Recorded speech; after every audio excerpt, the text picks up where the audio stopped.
सनातन धर्म में मानव सेवा को सर्वोपरि माना गया।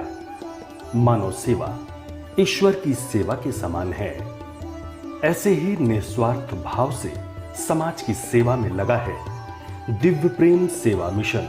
दिव्य प्रेम सेवा मिशन एक आध्यात्मिक प्रेरित स्वैच्छिक सेवा संगठन है जो पिछले 25 वर्षों से मानव सशक्तिकरण और सामुदायिक पुनरुद्धार के लिए कार्यरत है।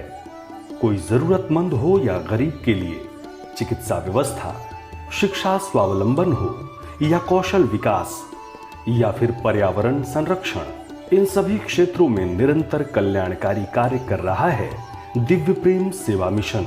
इसी कड़ी में सेवा साधना के 25वें वर्ष में दिव्य प्रेम सेवा मिशन द्वारा 1 वर्षीय शिव अवतरण शिव ज्ञान से जीव सेवा यज्ञ कार्यक्रम के तहत 1.25 करोड़ पार्थिव शिवलिंग पूजन अनुष्ठान का आयोजन सेवा कुंज दिव्य प्रेम सेवा मिशन चंडीघाट हरिद्वार में किया गया है, जो 11 मार्च 2021 से आरंभ हुआ और 1 मार्च 2022 को इसका समापन होगा। मानवता के पुजारी डॉक्टर आशीष गौतम भैया द्वारा लिया गया शिव अवतरण का संकल्प अकल्पनीय है। हरिद्वार में मां गंगा के तट पर स्थित दिव्य प्रेम सेवा मिशन में 1.25 करोड़ पार्थिव शिवलिंग पूजन अनुष्ठान का भव्य आयोजन हो रहा है। यहाँ प्रातः काल की बेला में भक्तों ने श्रद्धेय आशीष भैया जी के निर्देशन में योग और ध्यान किया। इसके बाद 1.25 करोड़ पार्थिव शिवलिंग पूजन हेतु महादेव की वंदना की गई। मंत्रोच्चार के साथ 12 ज्योतिर्लिंगों और दिव्येश्वर महादेव की आराधना की गई। विधि पूर्वक रुद्राभिषेक किया गया। इसी क्रम में आरती से ठीक पहले दिव्येश्वर महादेव का भव्य श्रृंगार किया गया। श्रद्धालुओं ने भगवान शिव की आरती कर पुण्यार्जन किया। भारतीय ऋषि परंपरा जो भी है, अवतार परंपरा जो भी है, जो भी संत परंपरा है, हमारी विचार परंपरा है, सारी की सारी कहीं ना कहीं घूम करके उसका सेंट्रल थॉट, केंद्रीय बिंदु अगर हमारे पूरे विचार का है तो सेवा पर आके टिकता है। से सब बातें उसकी परिधि में है। सेंट्रल थॉट, केंद्रीय विचार उसका है सेवा सेवा सेवा। सभी अवतारों ने, सभी ऋषियों ने, सभी दार्शनिकों ने, सभी महर्षियों ने, सभी चिंतकों ने जिन्होंने भारत की भूमि पर जन्म लिया है, भारत की मिट्टी को अपना माना है, भारत के दर्शन को अपनाया है, जाना है, समझा है, अध्ययन किया है, अनुभूति की है, सब कहीं ना कहीं मूल में सेवा सेवा सेवा। आज हम लोग शिक्षा सेवा पर चर्चा। शिक्षित व्यक्ति है, सारे संसाधन उसके इर्द गिर्द घूमते हैं। शिक्षित व्यक्ति को समझ पैदा होती है, सामर्थ्य पैदा होता है, स्किल पैदा होता है। शिक्षित व्यक्ति किसी पर बोझ नहीं बनता। शिक्षित व्यक्ति स्वावलंबी होता है। शिक्षित व्यक्ति आत्मनिर्भर होता है। शिक्षित व्यक्ति स्व के अनुसंधान में जीवन जो लगा सकता है। शिक्षित व्यक्ति ने जो कुछ अर्जित किया है वो समाज की सेवा में समर्पित करने की दृष्टि पैदा हो सकती है। सारा का सारा जो भी विकास दिखाई दे रहा है वो शिक्षा के कारण है। जहाँ भी अभी अविकसित हैं लोग, जहाँ भी विकास की किरण नहीं गई, समझिए वहाँ पर अशिक्षा जरूर होगी। इसलिए शिक्षा के क्षेत्र में हमको सबको योगदान, अब हमेशा एक जैसा कभी नहीं होता कि सभी वर्ग, सभी लोग, क्या शिक्षा की पेइंग कैपेसिटी उनमें है? क्या शिक्षा के योग अनुसंधान के उपकरण उनके पास हैं? शिक्षा के योग उनके पास फीस है?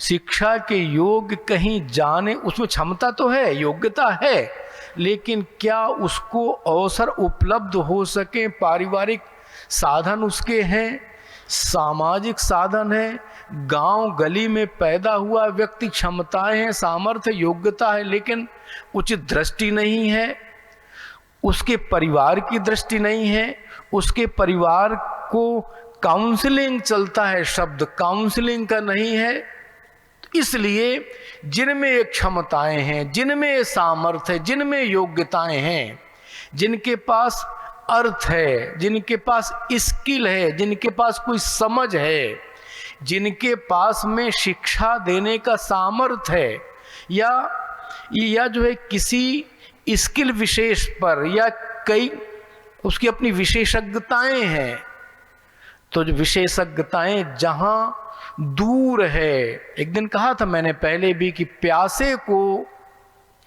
कुएं के पास नहीं, ऐसी अवस्था में कुएं को प्यासे के पास जाना चाहिए। हो सकता है उसको शिक्षा की समझ ना हो सकता है उसको शिक्षा के महत्व को ना समझे, हो सकता है शिक्षा की जरूरत ना समझे। वो आज की जो उसका वर्तमान जो समय है, बस उसी में उलझा है, फंसा है, अटका है, भटका है, रुका है। इसलिए काउंसलिंग की जरूरत है, समझदारी की जरूरत है, उसको साधन की जरूरत है, उसको समझाने की जरूरत है। हमारे घर में भी हम देखते हैं, जब छोटा सा बच्चा जब होता है तो क्या स्कूल अपने आप जाना चाहता है? क्या नहीं जाना चाहता। आप उसको समझाते हो, मनाते हो, कुछ लोभ लालच भी देते हो, जरूरत पड़ने पर हल्का सा दंडित भी करते हो, रोता है, चिल्लाता है, तब भी उसको पकड़ करके, समझा करके, बुझा करके, टॉफी दे, कुछ ना कुछ दे करके, खिलौने दे करके विद्यालय स्कूल तक छोड़ने खुद जाते हो। अपना कोई ना कोई रिलेशनशिप उसके साथ हमारा डेवलप है, तार बंधा है, कोई ना कोई सूक्ष्म तार है, अदृश्य तार है, लेकिन उस तार के नाते आप उसके साथ में काम करते हैं, उसको शिक्षा देना चाहते हैं, अपना पेट काट करके, अपनी जरूरतें कम करके अपने बेटे को, बेटी को पढ़ाना चाहते हैं। अब हमारा दायरा बढ़ता है, जब हमारे हृदय का विस्तार होता है, जब हमारे प्रेम का विस्तार होता है, हमारी परिधि का विस्तार होता है, जब तो लगता है कि नहीं, ये अशिक्षित है, बच्चा ये स्कूल नहीं जा सकता, ये उचित इसके पौष्टिक भोजन नहीं है, किताबें नहीं है, कॉपी नहीं है, स्कूल जाने के लिए साधन नहीं है, स्कूल की फीस नहीं है। तब आपके दिल में धड़कन होती है, लगता है नहीं, हमारे पास तो है साधन, मेरे पास तो क्षमता भी है, मैं अपने 2 बच्चे पढ़ा सकता हूँ, हाँ, और मेरे पास 10 बच्चे और पढ़ाने का सामर्थ्य है, क्यों ना मैं हाथ बढ़ाऊं, और बढ़ाना चाहिए। ये है शिक्षा की सेवा। अर्थात हमारा देश कि मेरे देश का, मेरे समाज का, मेरे गांव का, मेरे कुल का एक एक व्यक्ति शिक्षित होना चाहिए। इस दिशा में हमारे हृदय का विस्तार होना चाहिए, शिक्षा सेवा की ओर। अब बात आती है दिव्य प्रेम सेवा मिशन की। दिव्य प्रेम सेवा मिशन स्वयं इस दिशा में काम करता है।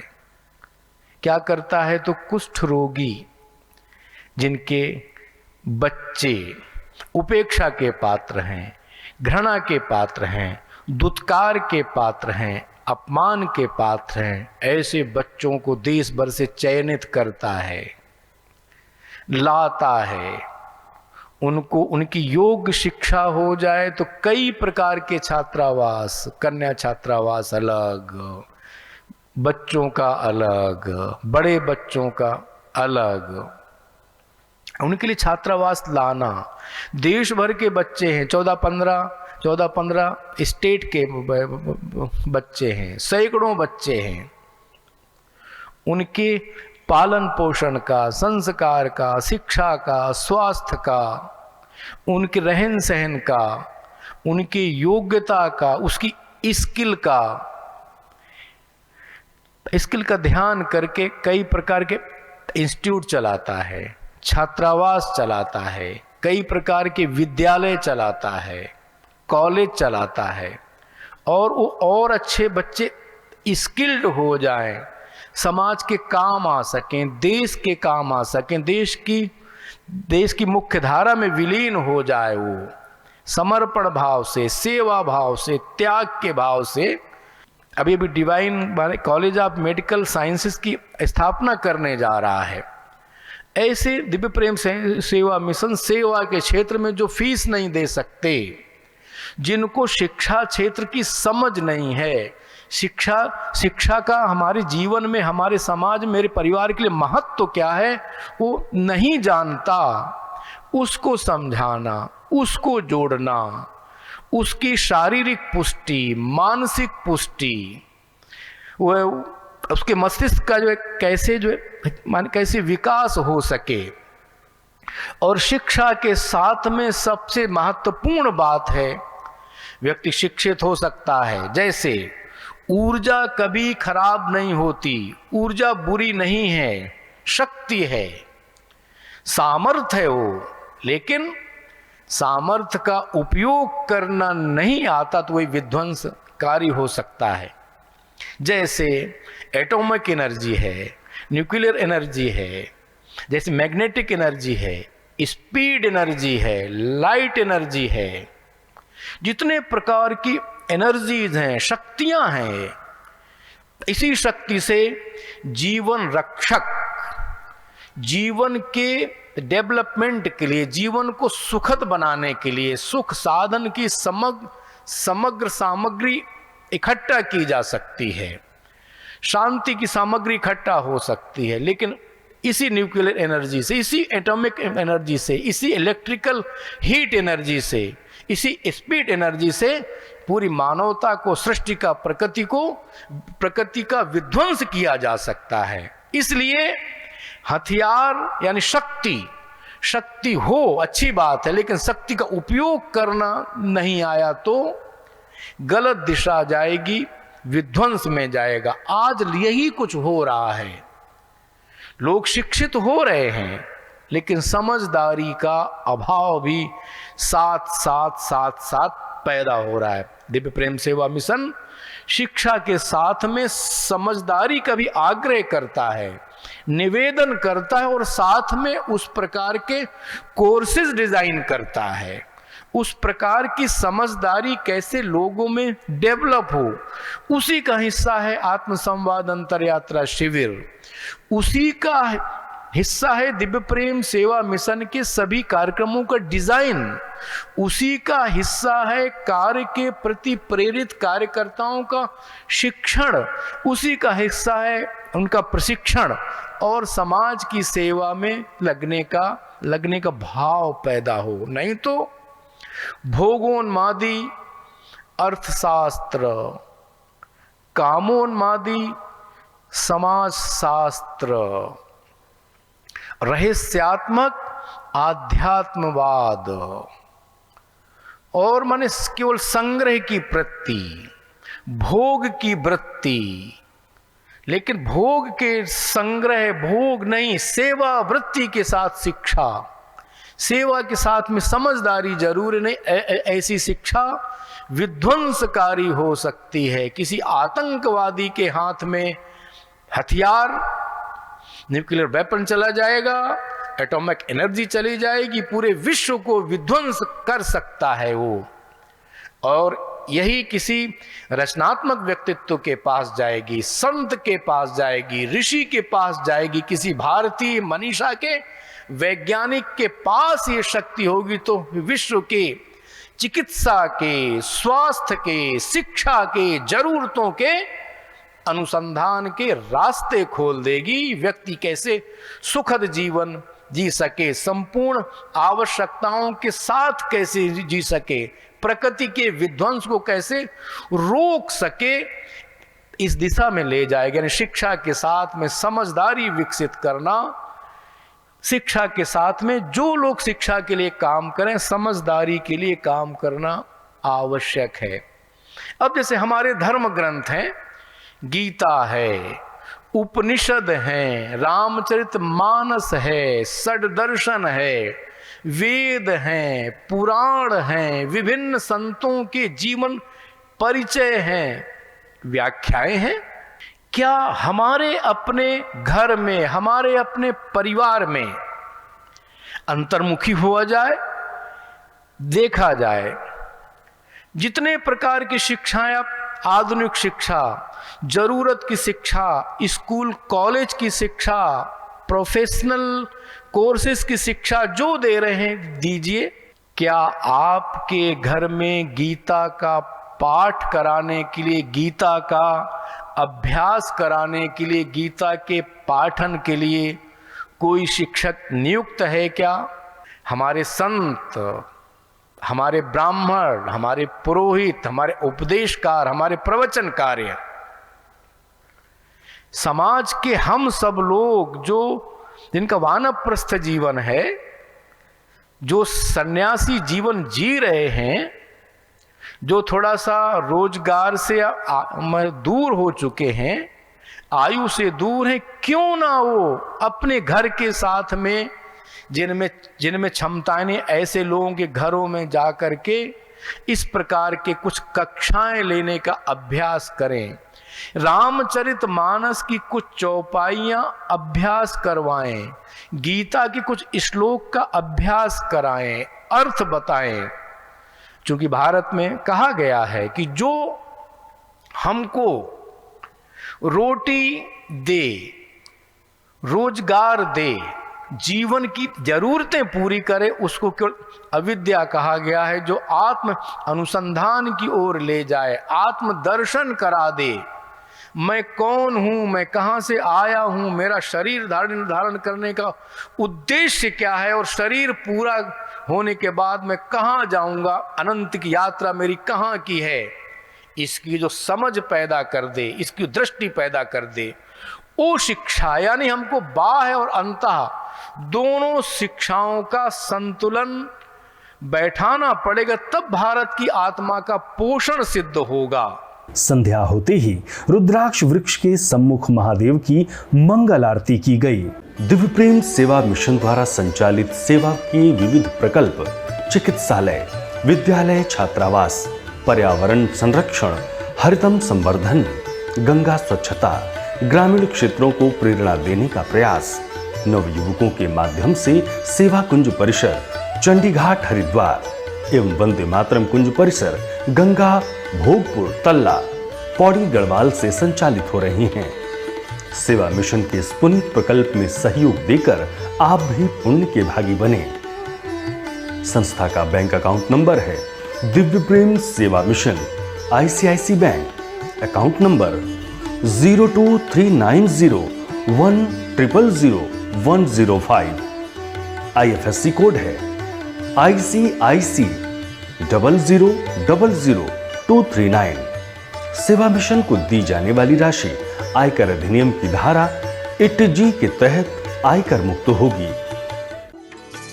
देवों के देव भगवान शिव की अक्षय कृपा प्राप्त करने के लिए शिव अवतरण, शिव ज्ञान से जीव सेवा यज्ञ, 1 वर्षीय अनुष्ठान, 1.25 करोड़ पार्थिव शिवलिंग पूजन से जुड़े।